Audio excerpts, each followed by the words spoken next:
Ang anak mo ba nagdidikta ng susunod na gagawin sa bahay niyo? Yung tipong magagalit siya kapag iniba mo ang order ng gagawin niyo? O yung tipong magsasabi siya na, hindi, dapat ligo muna bago kain, mami, kahit nagugutom ka na? O baka naman pati paghiga mo sa kama, kailangan ikaw ang nasa kanan at siya ang nasa kaliwa dahil dapat daw ganun ang pwesto niyo? O baka naman ikaw yung tipong boss control na dahil takot kang magalit pag hindi nasunod ng master plan ng anak mo? Alam niyo ba guys na ang batang mahigpit sa routine at mahilig mag-utos ay lalaki may mataas na cognitive flexibility at executive functioning? Sign ba yan ng pagiging bossy o senyales lang po yan na matalino ang anak mo dahil kailangan niya ng predictability para maging kampante at secure sa mundo niya? Panoorin mo ganito itong video.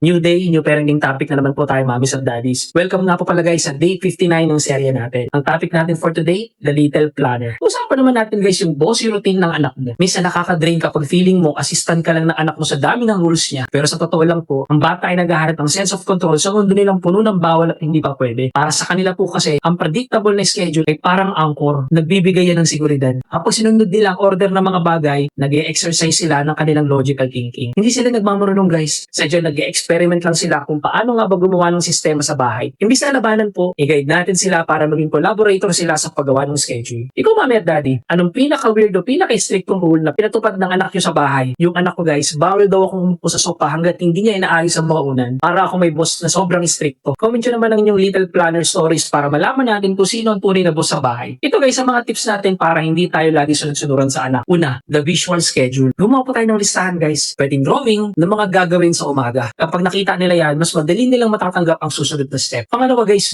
give control choices. Imbis na dapat ligo na, subukan mo, gusto mo na bang maligo na bago pagkatapos nating maglaro ng 5 minuto.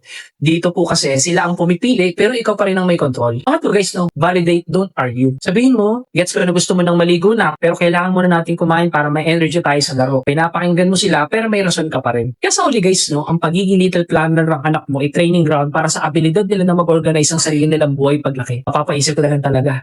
Kanyari, yung schedule ng laro, kabisado mo. Pero yung oras ng pagtulog mo, bakit lagi ka nakakalimot? Abangan yung bukas guys ang day 258 natin. Dahil pag-uusapan naman natin ng ibang topic bukas, kita-kits po tayo. Bago ka mag-scroll, check mo muna ito. Baka kailangan mo ng bagong damit ng bida-bida mong anak. Alam niyo po guys, more or less 40k all in all ng production natin dito sa store. 4.6 to 4.9 po overall store rating natin. Dahil sa libo-libong positive reviews na natanggap natin. Kaya siguradong quality ang makukuha po ninyo. Dahil marami po tayong mga bagong designs na dresses sa Terno. Follow nyo na po ang page natin. Huwag kalimutan guys, cotton linen po at cotton spandex ang mga tela natin. Hindi lang po ang item na pinapakita ang best selling. Marami pa po kaming variations na swak sa inyo mga anak. Kaya bumili ka na mami at daddy at i-follow mo na yung ating page na yan.